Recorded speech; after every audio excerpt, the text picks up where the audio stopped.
Kaliwat kanang mga pagbabanta na raw. Opo, mga death threats ang natatanggap nitong ating kapatid na si Net. Bukod pa po yan sa binansagan pa siya na scammer. Ng mga taong ayaw sa kanya. Ilan lamang po yan sa mga masasakit na salitang mga natatanggap daw nitong si Net. Simula nang piliin niya na makipagrelasyon kay Robert.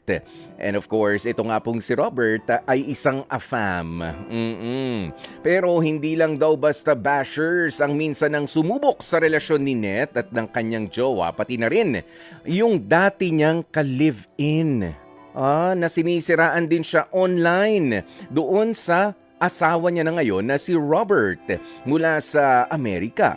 Muntik pang araw yan na maging meet siya ng kanilang hiwalayan ng kanyang husband na ngayon na si Robert mula sa Rhode Island, USA. Kaya kausapin na po natin, nasa Negros Occidental ngayon, itong si Net, nandito siya sa Pilipinas at ito naman si Rob ay nasa Rhode Island sa USA. Live via StreamYard, kausapin natin. Hello Net and Robert. Bakit ka binansagan na scammer? Nasa linya ba yan ng trabaho mo? May online business ka ba? Di ba usually ganyan yung iniisip natin eh. Oo, yun po yung story na yan, yung sa pagkakahiwalay namin ng live-in partner ko before, tapos hindi niya po tanggap, ayun po. Ibig sabihin, basta ka na lang tinag na scammer dahil Oo. nakipagrelasyon ka sa isang US citizen, foreigner Tama. na si Robert, na asawa mo na ngayon. Nagpakasal kayo? Yes po. Saan Magto kayo 2 years married na po kami. Saan kayo kinasal nga? Dito lang po sa sa Pilipinas. Okay. Maitanong ko na rin, bakit ikaw ay nandito sa Negros? Nagbabakasyon ka lang at si nasa Rhode Island? Si Ay, Robert. hindi po. Taga po ako, Misamis Occidental. Sa Misamis. po. Ano ba? Misamis Occidental. Oo, Okay. Ozami. Osamis. Sige. Yes po. Nandito ka sa Pilipinas, siya nandun sa Rhode Island. Nagbabakasyon ka lang. Hindi po. Taga dito po talaga ako sa sa Osamis. Tapos ngayon po, kaya andito ako sa Pilipinas, nagpa-process pa po kami ng visa. Okay. Pinoproseso pa lang. Gano'n na kayo katagal na kasal nitong si Robert? Almost 2 years po. Almost 2 years. Oo, tapos 3 years na po kami last February 14 noong Valentine's Day. Naks naman. Paano ba kayo nagkakilala ni Robert? Through Messenger po, nag-message lang siya sa akin. Oo, nag-pack up. Tapos hindi nung una pa parang nagduda ka. Time yun po ng COVID time po, mga 2 years and a half po kami nagte-text. Tapos yun pong February 13, February 14 Valentine's Day, saka na po siya nakapag-decide na pumunta dito sa Pilipinas. Para bisitahin ka. Yun ang target niya talaga. 'Di ba? Ma-meet ka na personally. Okay. Yes po. Pero nangyayari itong pag-chat ninyo ni Robert kasi baka may sumama ang loob pala. Ikaw ba ay wala ng karelasyon noon nung nag-chat kayo? Wala na po. Kasi nga, Oo, sabi mo sadyang meron kang ka-live-in dati. Sadyang hindi lang po talaga siya makamove on. Okay, very much single ka naman pala nung nag-umpisa kayo na mag-chat na, 'di ba, maging friends nitong si Robert.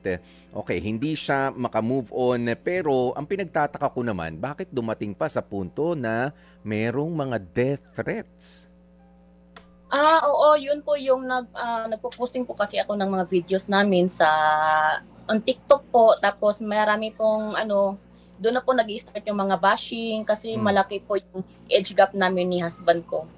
27 years old ka pala and 59 si Robert, tama? Tama po. Oo, pero ano yung death threat? Totoo ba yun? Na may mga death threat? Kanino nang gagaling? Na-identify mo ba kung sino? Mostly po kasi yung mga bashers ko, mga foreigners din, mga iba't ibang lahi. Mayroong Russia, oo. Anong sinasabi? Sinasabi na rin na mamatay ka na lang, mga Filipina, mga ganyan, gold diggers. Oo, Ah, tapos nasabihan nila ako na ano, yung after ko lang sa husband ko, yung magka-green card, makapunta ng US. mm. But of course, hindi naman totoo 'yan. Hindi naman po, Oo. kasi masaya naman po kami. Oo, sa 2 years, almost 2 years nyo ng kasal nitong si Robert, ilang beses na kayo nagkasama? Ano po kasi pumupunta siya dito sa Pilipinas, like first meet up namin sa isang taon po nakavisit siya dito ng mga kalima.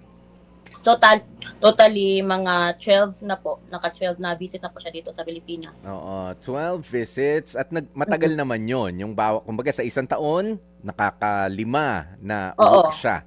Okay, so Mm. at ano kayo, no? Kasal kayo. O, Yes yun po, eh. 2 years. O, Oo. legally, Sa relationship po, 3 years po. oo, ibig sabihin, dala mo na rin yung apelido niya. Tama po. Kayo ba ay nagpaplano pa na mag-anak? May Oh, ganun ng soon po, pag-uusap? soon. Pero ngayon po, yung focus namin is yung makapunta ako sa Mm, ano, sa lugar nila. ayun na. O, bakit nagtatagal? Eh, kasal na kayo. Oo, matagal po kasi yung spousal visa na Mm, process. Oo. mhm, Buti 2 years daw po. mm, Pero na-approve naman ako sa ano sa USCIS. So bale dito na lang sa Pilipinas. mhm, Hopefully. mhm. Oo.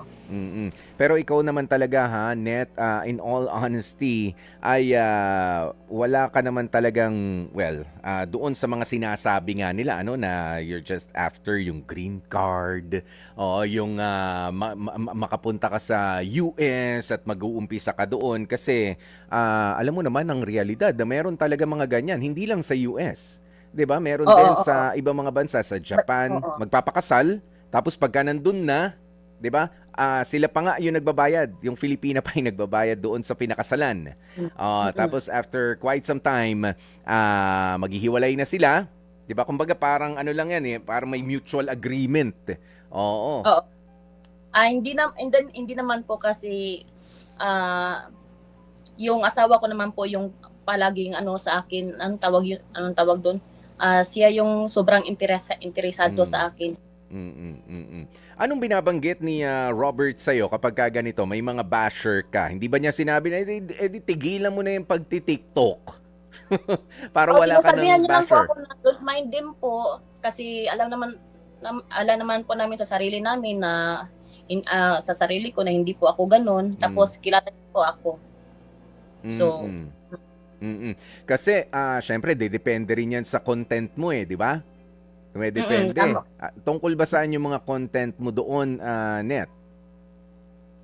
Ayun po na nagpo-post lang po ako about sa amin kasi proud po ako sa kanya. Mhm. Oo, Mm. sinasabi ko na po na ayun, kasi single man po kasi ako. Tapos Okay. nagpo-posting ako about sa ayun, pino-provide niya lahat ng needs ko, pati rin sa anak ko. Mhm.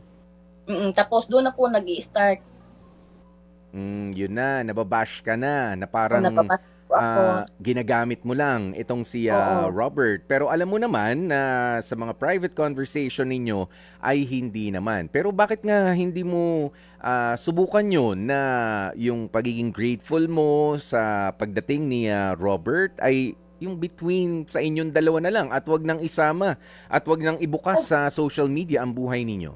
Ay hindi po, bale grateful naman po ako, nagpo-posting lang po ako kasi ayun nga po, sa panahon nga po ngayon meron ng social media, meron ng Mm, mga TikTok, oo. Ano lang po, yung libangan ko lang po dito sa bahay kasi wala mm, naman akong gagawa. So ayun, nagpo-post po ako ng ano, mga content po namin. mm. Mm. Pero nalilibang ka ba, nag-e-enjoy o nai-stress ka? Kasi dalawang bagay na magkaiba 'yon. 'Di ba? Nalilibang ka sana, 'yun yung point mo eh, 'di ba? Na sige, Oo. pakita ko sa inyo. Nga lang, nai-stress naman ako sa mga reaksyon nung iba, lalo na yung mga matatabil ang dila. Alam mo naman, mga inggitero at inggitera. Hindi sakto lang po, sakto lang. Sakto lang, nababalanse Oo. pa. Oo, Oo, kasi yung husband ko po, suportado niya naman po ako. Emotionally, you mean? Hmm? Emotionally. Yes po. Oo. Emotional. Oo, suportado ka niya sa Oo. ginagawa mo sa Oo TikTok. po. Oo. Okay. Kasi minsan po pag nakapunta po siya dito, nagti-TikTok po kaming dalawa. Oh, okay. So, fun din naman. So, tanggap mo Oo. na marami talaga mga naiinggit diyan sa mga nangyayaring maganda sa buhay ng tao, ano, 'di ba? Tama Okay. po. Siguro maganda na bigyan mo na lamang ng mensahe rin, ano, Net, kasi nga minsan gusto mo lang, sabi mo nga, gusto ko lang naman maglibang o gusto ko lang ipakita na masaya ako sa kung ano man ang meron kami ng karelasyon ko sa ngayon. Nga lang, syempre, merong nga mga inggit. At dahil sa social media, ibinukas mo ang buhay mo, nababash ka pa. Oo, ano naman yung gusto mong sabihin dito sa mga basher na wala ng ibang ginawa kundi sundan yung buhay mo, pero bibirahin ka naman at sisiraan pa nga. Sa kanila po, wala na po akong masasabi sa kanila. God bless na lang po. Pero ito po yung buhay ko. Masaya po ako dito. Masaya po kami ng asawa ko po. So, go on lang. Enjoy lang sila sa panonood sa amin. Yan. Enjoy lang kayo sa panonood. And then, ano naman, ang message mo sa very supportive na husband mong si Robert na tinanggap ka bilang isang single mother at kahit pa nga may mga bashing, 'di ba? 'Di ba na nangyayari sa iyo, sinusuportahan ka pa rin basta diyan ka raw masaya. Ano naman ang masasabi mo sa kanya? To my husband po, my husband kasi, andito po kasi siya, nag-video call kami. So, sa ngayon tulog siya. So, to my husband, thank you so much that you came to my life, supporting me not just in my needs but emotionally. Ano ba yun? Hirap talaga mag-English. Oo. Dapat masanay ka na. Pinakasalan mo Ayun si po, Robert sobrang grateful lang po talaga ako kasi sa past relationship ko po kasi bugbog sirado po kasi ako. You mean physically? Oo. Oh. Sobrang stress na po ako. As in, payat na payat po ako. Mm. At yung pagdating ng husband ko po, sobrang pasasalamat ko kasi ayun po yung pinagpipray ko po sa kanya, bigyan ako ng tamang tao. Namamahalin po ako at tatanggapin yung anak ko. Yan, kaya wala na akong sa ang mantra mo, wala akong pakialam sa sasabihin ninyo. Masaya ako, mainggit kayo, hindi ko naman kayo iniinggit. Masaya lang ako sa buhay ko. Opo, yun lang po. So, tapos sobrang proud lang po ako na nagkaroon ako ng asawa na mabait na asawa. Si Robert na naghihintay na sa'yo sa Rhode Island, sa USA. Hopefully po, mga this year. Lumilinaw na ba yung mga papeles mo? Ongoing na po siya. Oo.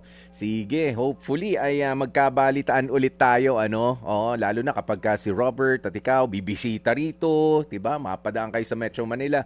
Welcome kayo dito sa ating programang Heart to Heart, ha, Net? Thank you so much po.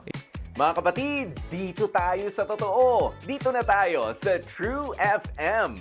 Mag-subscribe at mag-follow na sa social media accounts at True Network PH sa FB, Instagram, X na dating Twitter, YouTube, TikTok, and podcasts.